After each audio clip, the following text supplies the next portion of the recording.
इस वीडियो में Bihar board class 12th Hindi 100 marks का अध्याय 2 शीर्षक उसने कहा था का ऑब्जेक्टिव क्वेश्चन बताएंगे इसमें।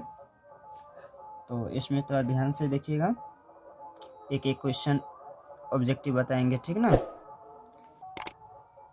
पहला क्वेश्चन है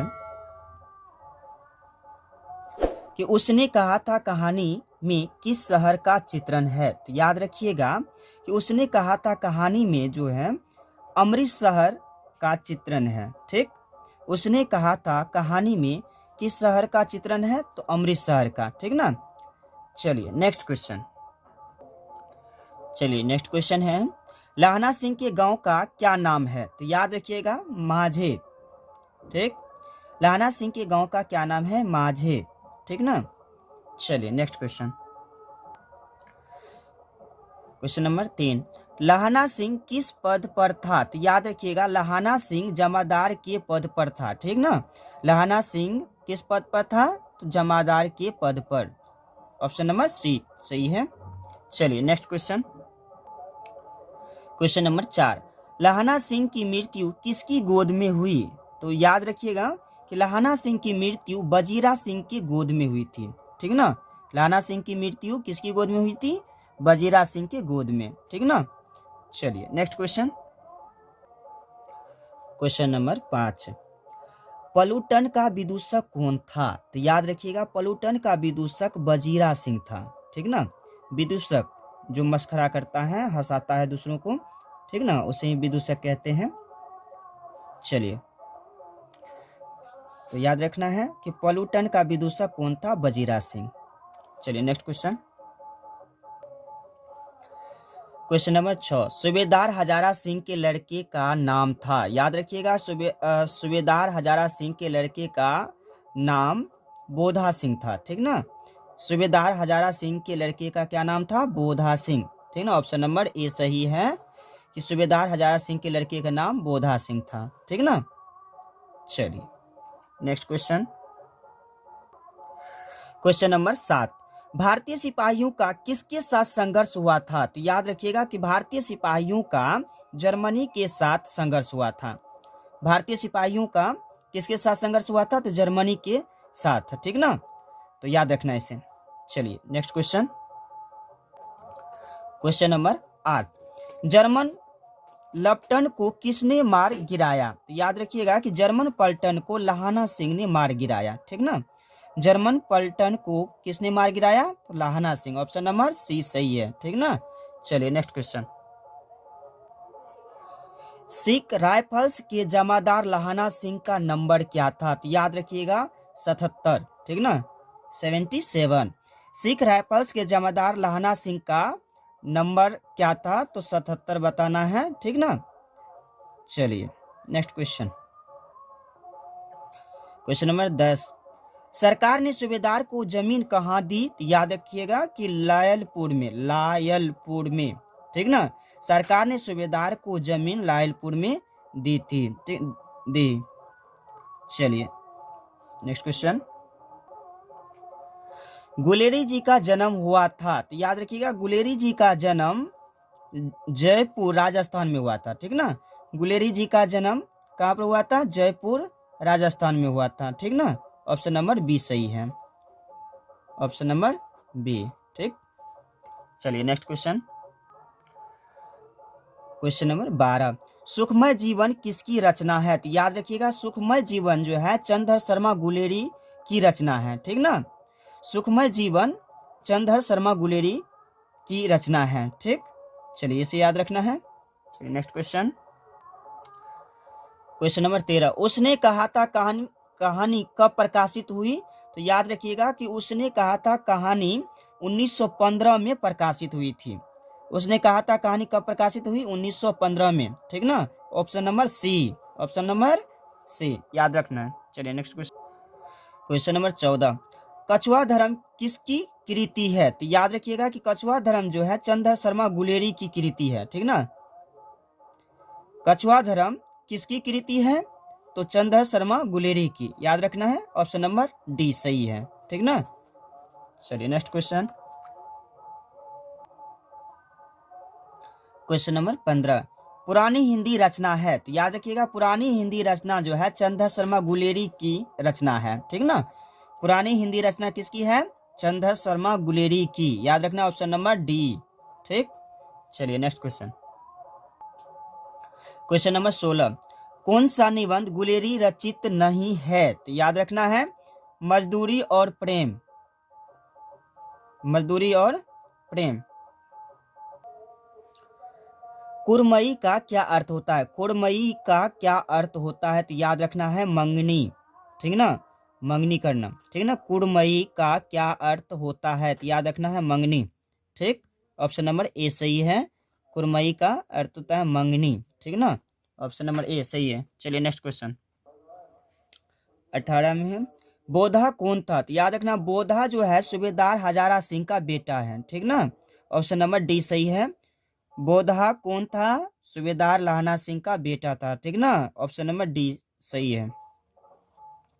चलिए next question, question number 19, Chandradhar Sharma Guleri की कहानी कौन सी है? तो याद रखना है उसने कहा था।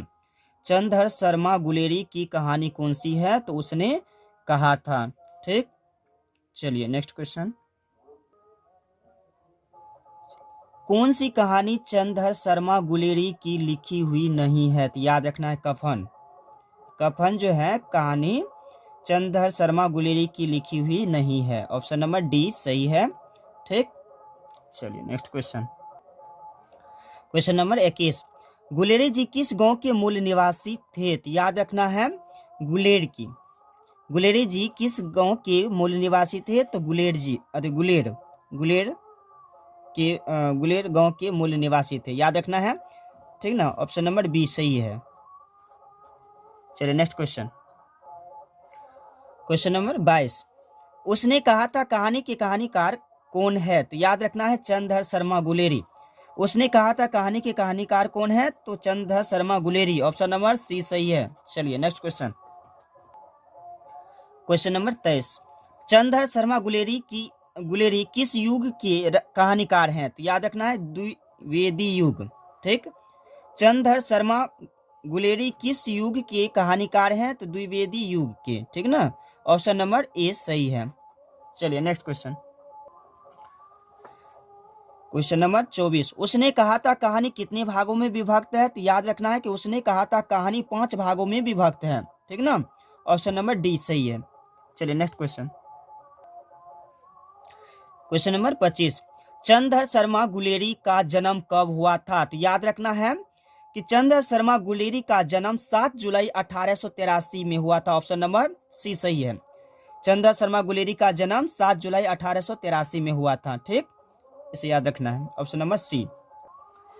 क्वेश्चन नंबर 26, लहाना सिंह किस कहानी का पात्र है? तो याद रखना है उसने कहा था, ठीक ना, लहाना सिंह किस कहानी का पात्र है? तो उसने कहा था कहानी का पात्र है, ठीक ना, ऑप्शन नंबर डी सही है कि लहाना सिंह उसने कहा था कहानी का पात्र है, ठीक ना, ऑप्शन नंबर डी सही है।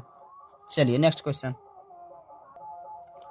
क्वेश्चन नंबर 27, उसने कहा था किस प्रकार की कहानी है? तो याद रखना है कि उसने कहा था कर्म प्रधान है, ठीक ना, उसने कहा था कर्म प्रधान कहानी है, याद रखना है, ठीक ना, ऑप्शन नंबर बी सही है। उसने कहा था किस प्रकार की कहानी है? तो कर्म प्रधान, ठीक। चलिए नेक्स्ट क्वेश्चन, क्वेश्चन नंबर 28, पुरानी हिंदी रचना किसकी है? तो याद रखना है पुरानी हिंदी रचना चंद्रधर शर्मा गुलेरी की है, ठीक ना, पुरानी हिंदी रचना चंद्रधर शर्मा गुलेरी की है, ऑप्शन नंबर सी सही है। चलिए next question, question number 29, Kirat Singh कौन था? याद रखना है कीरत सिंह लहाना सिंह का भतीजा था, ठीक ना, कीरत सिंह कौन था? लहाना सिंह का भतीजा, ऑप्शन नंबर बी सही है। चलिए नेक्स्ट क्वेश्चन, क्वेश्चन नंबर 30, बचपन में लहाना सिंह लड़की से बार बार कौन सा प्रश्न करता था? तो याद रखना है तेरी कुरमई हो गई, ऑप्शन नंबर सी सही है। बचपन में लहाना सिंह लड़की से बार बार पूछता था तेरी कुरमई हो गई, ठीक ना, ऑप्शन नंबर सी सही है।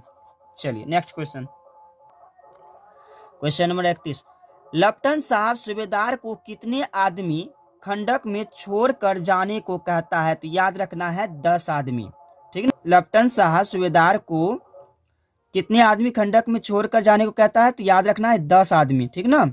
ऑप्शन नंबर बी सही है। चलिए next question, question number 32। Amritsar में लाना सिंह के कौन थे? तो याद रखना है कि अमृतसर में लाना सिंह का मामा थे, ठीक ना। अमृतसर में लाना सिंह के कौन थे? तो मामा। चलिए नेक्स्ट क्वेश्चन, क्वेश्चन नंबर 33। लाना सिंह सूबेदार को वापस बुलाने के लिए किसे भेजता है? तो याद रखना है कि लाना सिंह सूबेदार को वापस बुलाने के लिए वजीरा सिंह को भेजता है, ठीक ना। लाना सिंह सूबेदार को वापस बुलाने के लिए वजीरा सिंह को भेजता है। ऑप्शन नंबर ए सही है। चलिए नेक्स्ट क्वेश्चन, क्वेश्चन नंबर 34। सूबेदारनी ने अपने पति एवं पुत्र की रक्षा के लिए किससे कहा? तो याद रखना है कि सूबेदारनी ने अपने पति एवं पुत्र की रक्षा के लिए लाना सिंह को कहता है, ठीक ना। सूबेदारनी ने अपने पति एवं पुत्र की रक्षा के लिए लाना सिंह से कहता है, ठीक। चलिए नेक्स्ट क्वेश्चन, क्वेश्चन नंबर 35। लाना सिंह का सिर अपनी गोद में लेकर कौन बैठा था? तो याद रखना है वजीरा सिंह, ठीक ना। लाना सिंह का सिर अपनी गोद में लेकर वजीरा सिंह बैठा था, ठीक। चलिए ऑप्शन नंबर सी सही है। Next question, question number 36। लाना सिंह के मामा कहाँ के रहने वाले थे? तो याद रखना है लाना सिंह के मामा अमृतसर के रहने वाले थे, ठीक ना। लाना सिंह के मामा अमृतसर के रहने वाले थे। ऑप्शन नंबर बी सही है। चलिए नेक्स्ट क्वेश्चन, क्वेश्चन नंबर 37। उसने कहा था किस वर्ष की रचना है? तो याद रखना है 1915। उसने कहा था किस वर्ष की रचना है? तो 1915, ठीक ना। चलिए इसी के साथ अध्याय 2 का ऑब्जेक्टिव कंप्लीट हुआ।